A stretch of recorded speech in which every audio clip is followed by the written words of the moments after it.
I dropped out of college and spent years building my dad's small shop into a business, but he gave my brother control and made him my boss. So I took the clients and team and started my own company. My old man started Rodriguez Heavy Equipment Repair in 1989.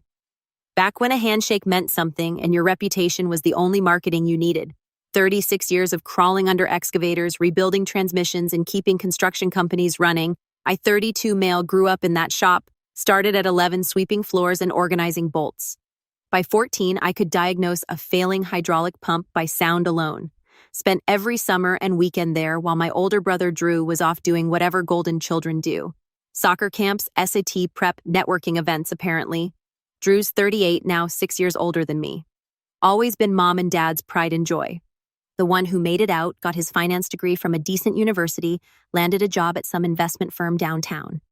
Dad used to show off Drew's business cards at family gatherings like they were Olympic medals. Meanwhile, I'd show up with diesel fuel on my boots and get asked when I was going to do something real with my life. I tried the college thing. Really did. Enrolled in mechanical engineering with a business minor. Figured I'd come back with credentials that would make Dad respect what I was doing. Lasted exactly 1 semester. Sitting in lecture halls while some professor who'd never held a wrench explained theoretical load distributions felt like a waste of time I didn't have. The shop needed help. Dad was drowning in work and couldn't afford to hire anyone decent. So I dropped out, told Dad I wanted in for real. And he said the magic words, "Stick with me, kid. Build this thing right, and someday it'll be yours." That was 7 years ago, 2018. The shop was pulling maybe $300,000 annually. Dad was working himself to death, and we had 3 part-time mechanics who showed up when they felt like it. Our fleet was 1 van that broke down more than the equipment we serviced. I changed everything. First move, specialize. Dad took any job that walked through the door. Fixing some farmer's tractor, servicing a contractor's pickup, whatever. I said, no, we went industrial only. Construction equipment, mining rigs, municipal vehicles, commercial fleets, companies with maintenance budgets and recurring contracts, not one-off jobs paying peanuts. Then I pitched a concept that sounded insane. 24/7 emergency service.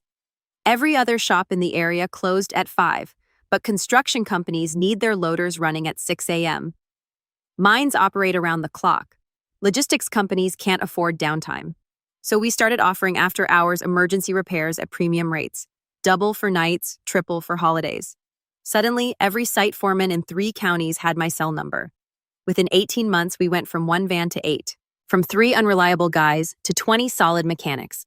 I implemented digital work orders, GPS tracking on the service vehicles, and inventory management that actually made sense. Dad kept working on tools because he couldn't help himself. But I was running everything else. Sales operations, crew management, client relations. The older mechanics tested me hard at first. Some kid in his 20s telling veterans how to run jobs. Yeah, that went over great, but I shut them up fast.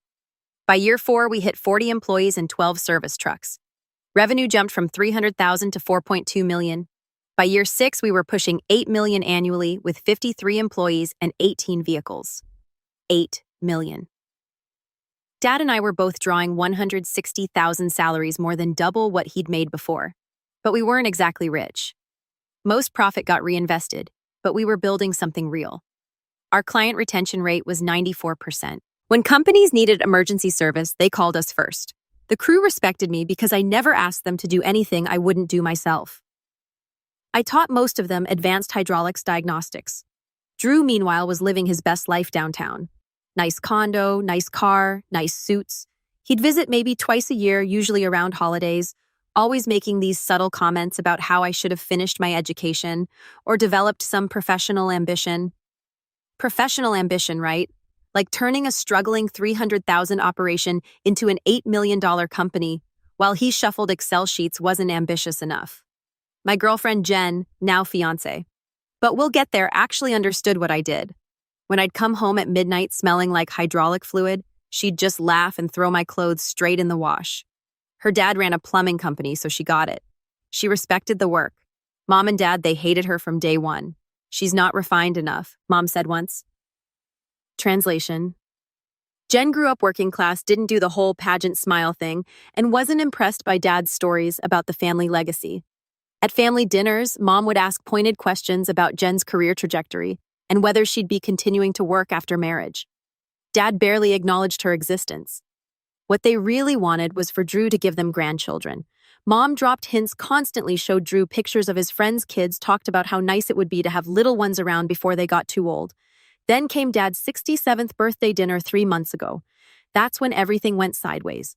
We're all there. Me, Jen, Drew, Mom, Dad at this nice steakhouse Dad likes. Dad orders his third drink and starts talking numbers, mentions the shop's doing nearly $8 million now, mentions his declining health. The decades of asbestos exposure are catching up, plus arthritis in both hands.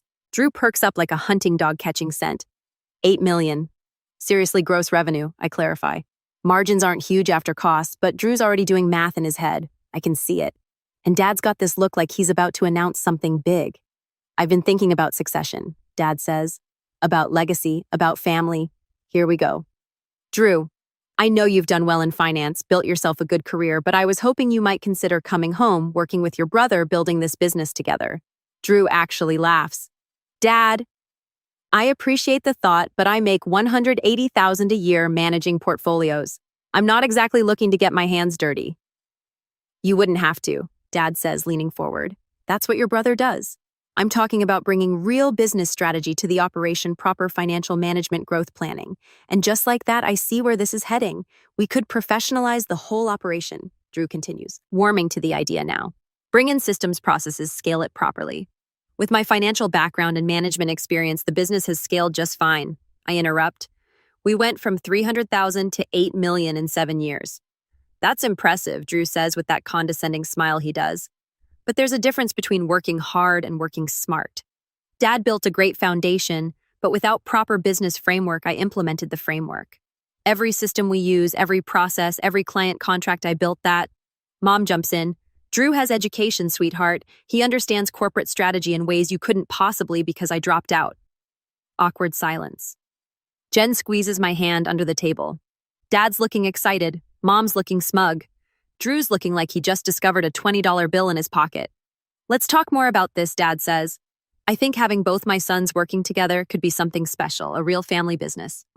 I should have seen it coming. Should have known Dad someday this will be yours. Promise had an expiration date. But I actually believed him.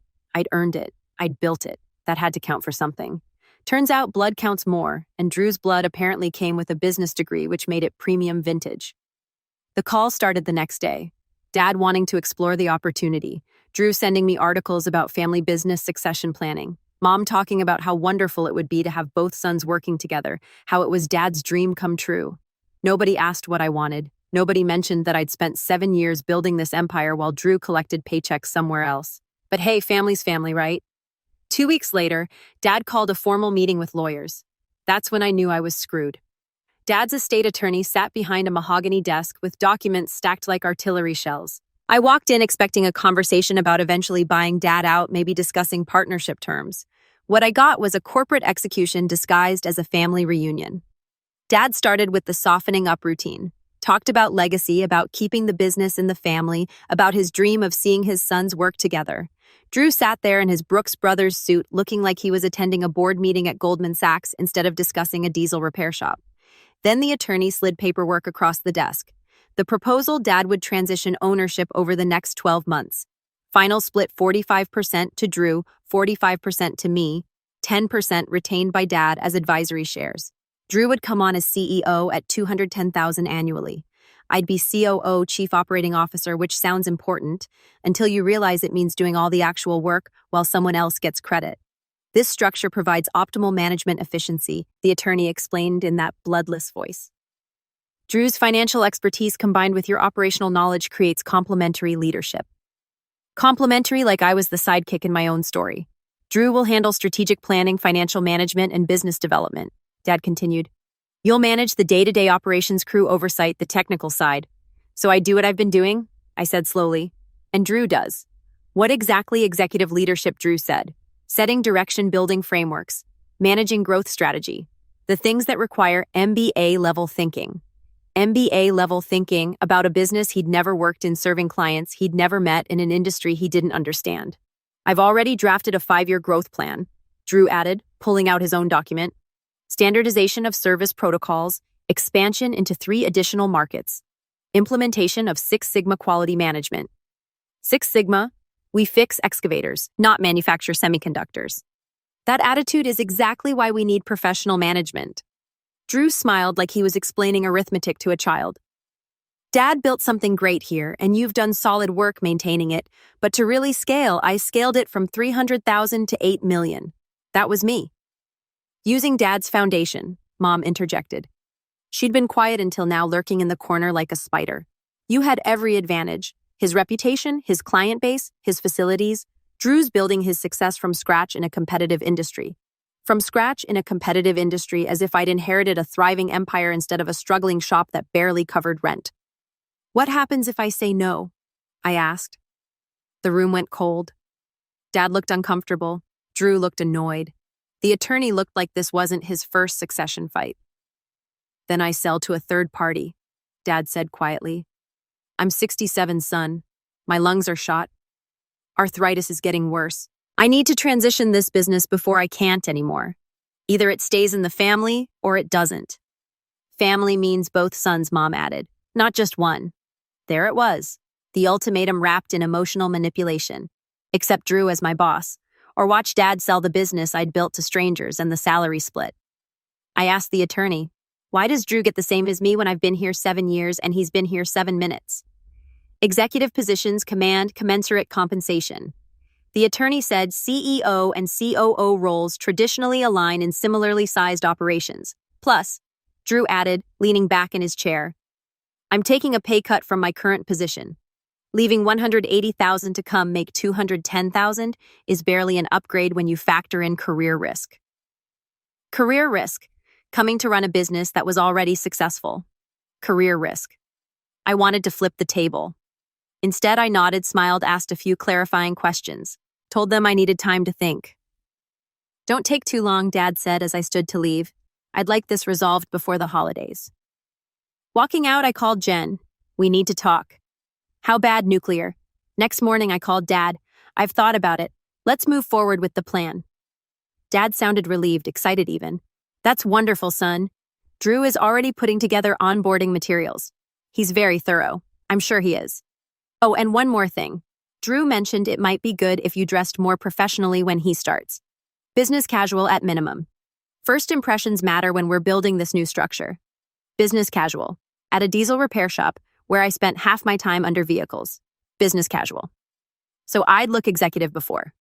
Before what, sure, Dad? Whatever Drew thinks is best. I hung up and immediately started planning my exit because forget this entire situation. But first, I needed to understand exactly how much damage I could do on my way out. Drew's first day at Rodriguez Heavy Equipment Repair looked like a LinkedIn influencer's fantasy. He showed up in slate gray slacks, a pressed button-down, and leather dress shoes that probably cost more than my truck payment.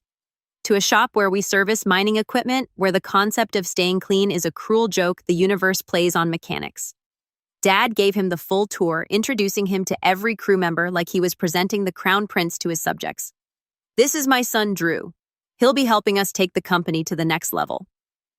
Most of the guys just nodded, shook his hand, went back to work. But I saw the looks, the raised eyebrows. Big Tommy, my lead foreman who'd been with me since year 2, caught my eye and made a subtle, what the heck gesture. Drew's tour lasted about 30 minutes before he retreated to the office we'd cleared out for him. Within an hour, he'd rearranged the furniture and was on a call with some consultant about operational optimization. I spent the day working on a transmission rebuild for one of our mining clients. Around 3:00 p.m., Drew emerged from his office, carefully stepping around oil stains like they might attack him. Hey, can we talk about the crew scheduling inefficiencies? He called over the pneumatic tools. I wiped my hands on a rag. What inefficiencies? Well, I've been reviewing the logs, and there's significant variance in job completion times. Some jobs that should take 2 hours are taking 4. That's unacceptable. Those are estimates. Real-world repairs don't follow a spreadsheet. With proper training and standardization, these guys are master mechanics with decades of experience. They're not the problem. Drew frowned. Then what is nothing? We complete 96% of jobs at or under estimated time. That's industry leading. According to whose metrics? According to having actual experience in this industry. Tense silence. A few mechanics pretended not to watch while absolutely watching. Look, Drew said, lowering his voice slightly. I get that this is an adjustment, but Dad brought me in for a reason. I have skills you don't. And if we're going to work together, you mean if I'm going to work under you? I mean if we're going to build something bigger than either of us could alone. Corporate buzzword bingo. He'd hit 3 cliches in one sentence. Impressive, really. That evening, Dad called me into his office. Mom was there too. Never a good sign. Drew mentioned you were resistant today. Dad started.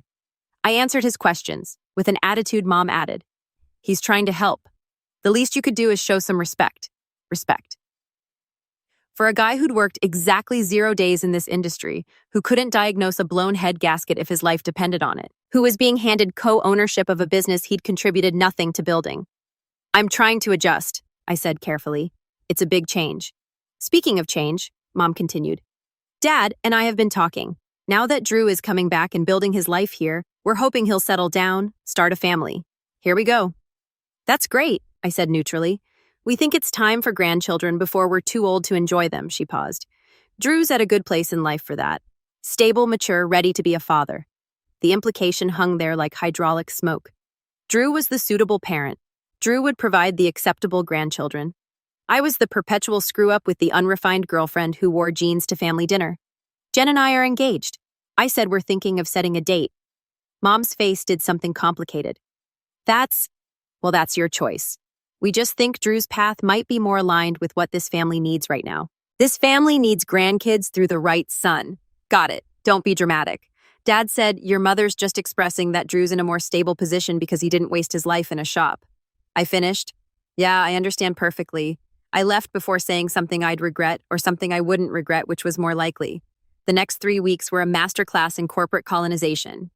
Drew implemented morning stand-up meetings where mechanics had to report their planned activities for the day.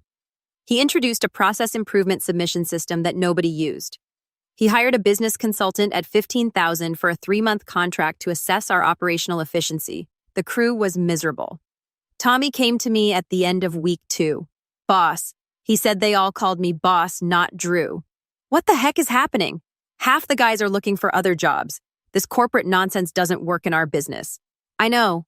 Then do something. I'm working on it. What I was working on an exit strategy that would crater their operations so thoroughly, they'd feel it for years. I started with client meetings, casual check-ins with our major accounts, the relationships I'd built personally over 7 years. Mentioned I might be making some moves soon. Asked if they'd be interested in continuing to work with me specifically.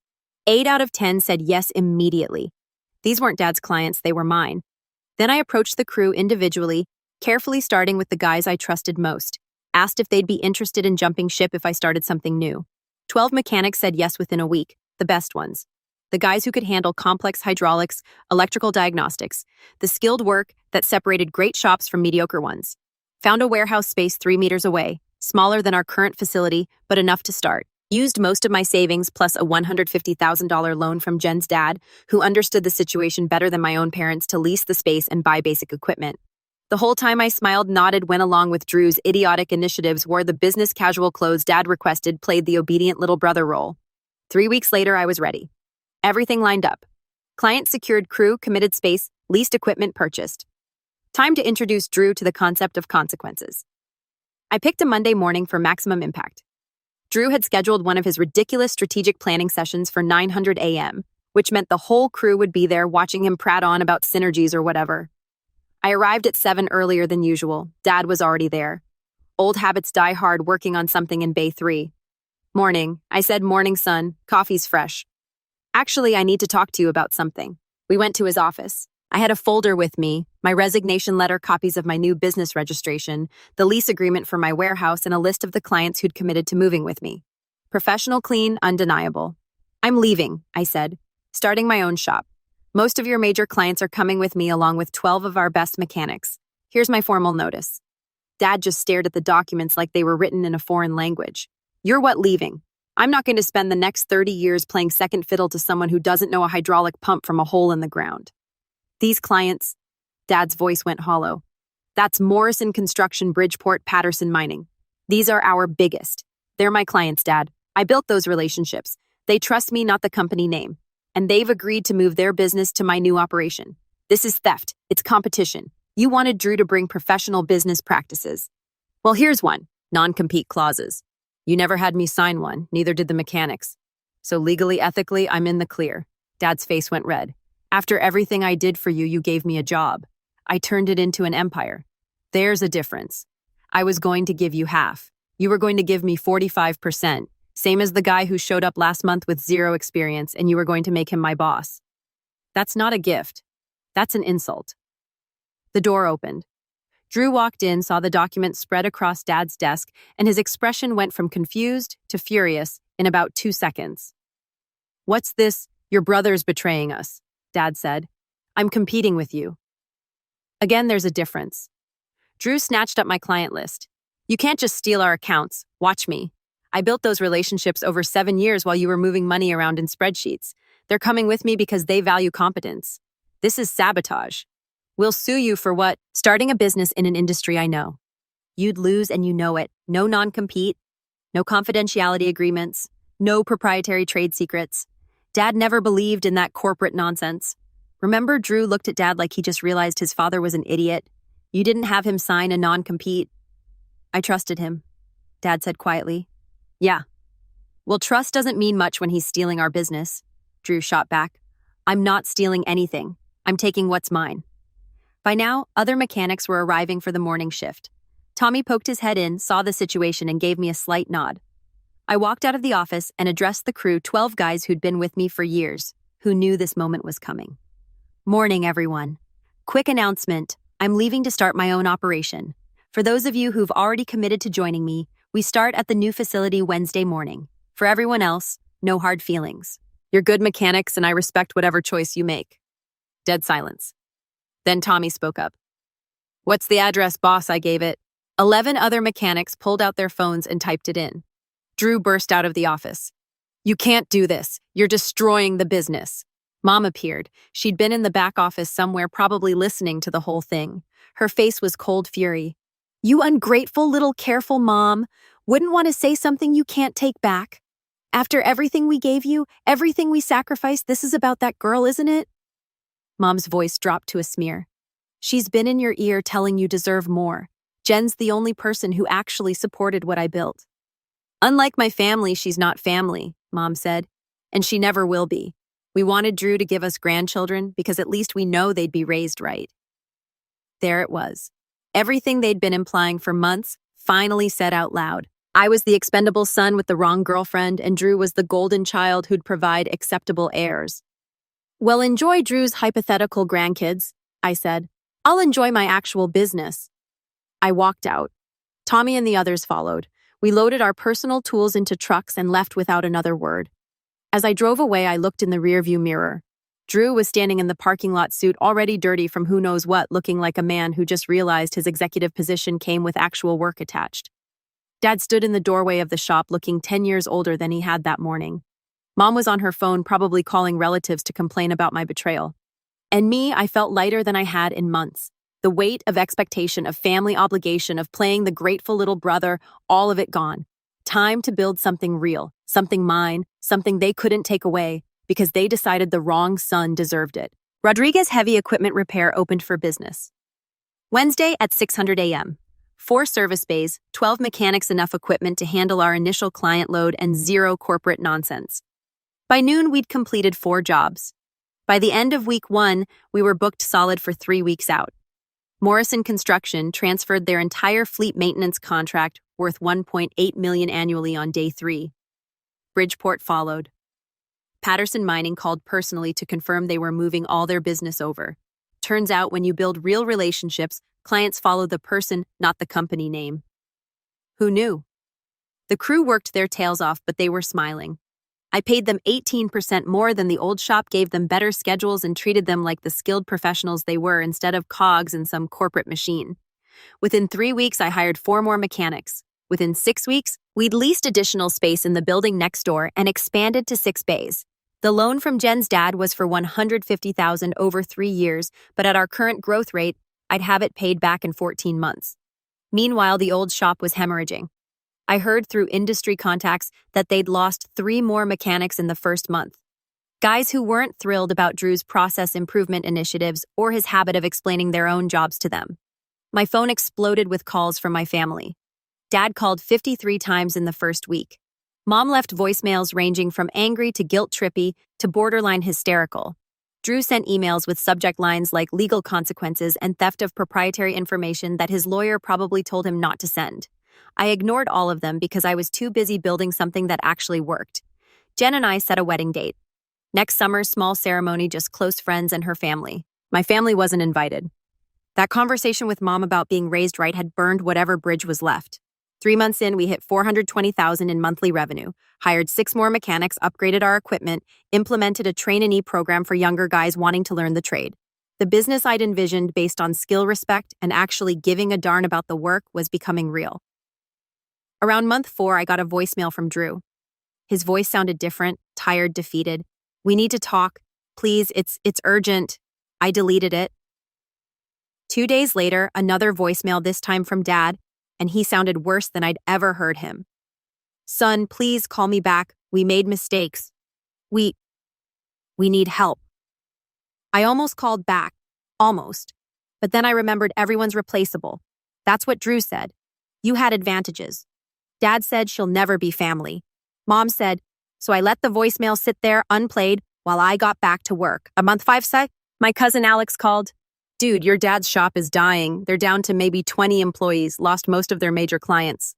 And Drew apparently had a complete meltdown last week, screamed at a mechanic for suggesting a repair approach.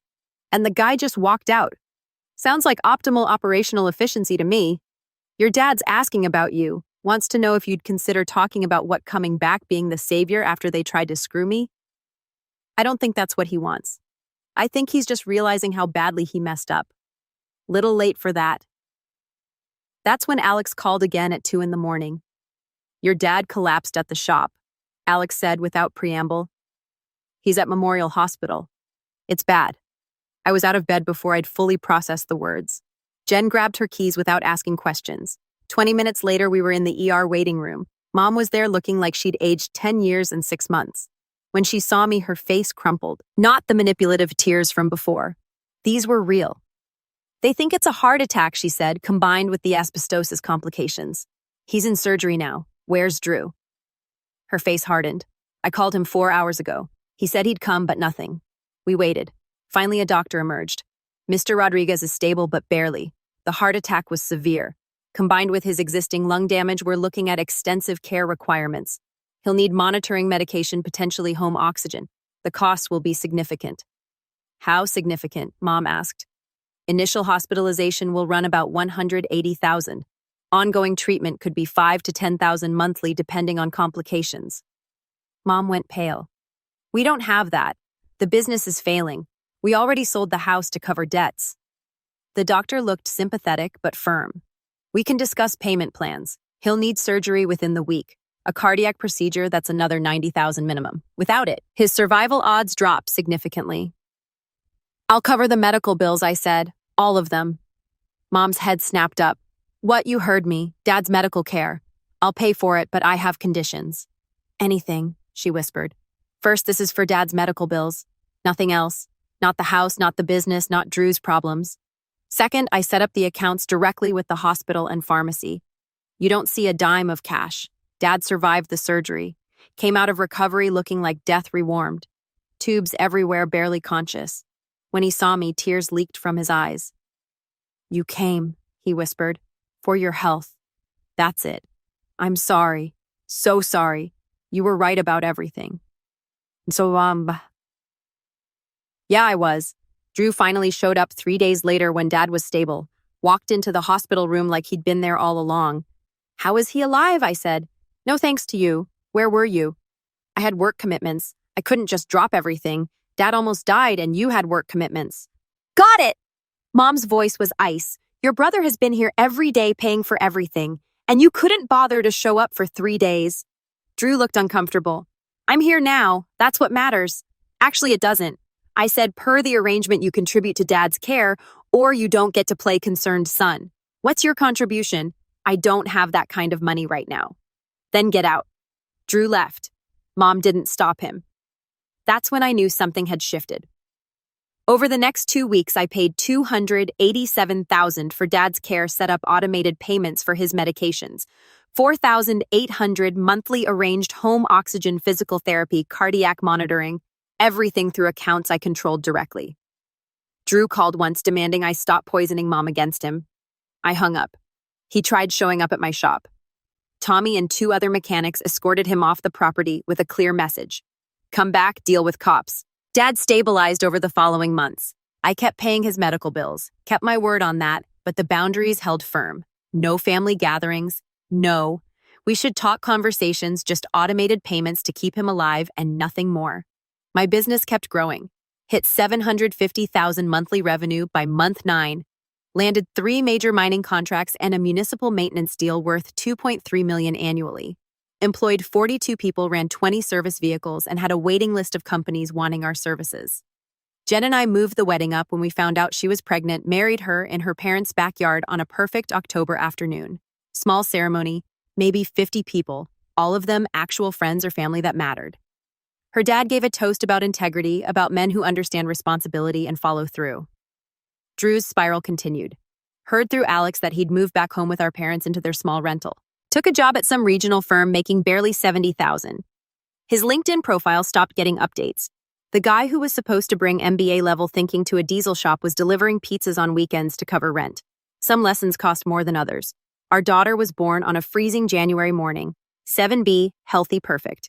We named her Elena after Jen's grandmother. When I held her for the first time, something fundamental shifted. This was real family, not obligation, not DNA, not guilt, just choice and love, and building something worth protecting. Dad called 3 months after Elena was born. I almost didn't answer. I heard you had a baby, he said. His voice was stronger now. Treatment's working. Congratulations. Thanks. I don't expect to meet her. I know the boundaries, but I wanted to say you're going to be a better father than I was. You already are. Silence hit hard. Real recognition from a man who'd spent years not seeing me. Drew asked me for money last week. Dad continued. Said he needed help with bills. I told him no. Told him some people earn help, others just expect it. Good. I don't deserve forgiveness, but you were right about everything. And I'm proud of what you built, but because it's real. We talked for 10 more minutes. No tears, no reconciliation, just acknowledgement. 2 years later, Rodriguez Heavy Equipment Repair hit $1.2 million in monthly revenue. 53 employees, 23 service vehicles, 14 major contracts. Business equity north of $5 million. Drew's life kept spiraling. Lost another job, moved back home with mom and dad into their small rental. Last I heard, he was delivering pizzas on weekends to make rent.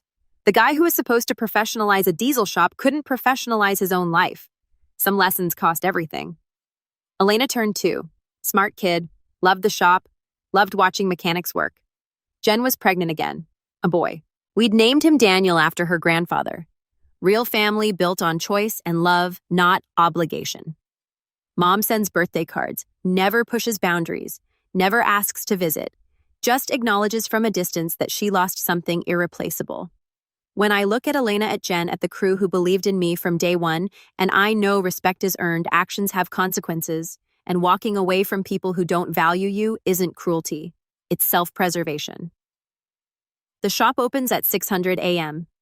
I'm usually there by 5:30, coffee in hand. Ellen's drawing taped to my office wall. The crew rolls in. Work begins. Another day of building something real with people who matter.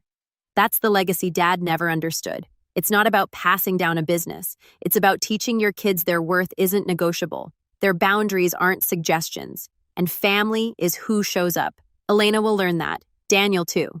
They'll know respect is earned, not given. The Rodriguez name lives on, just not with the people who thought they owned it.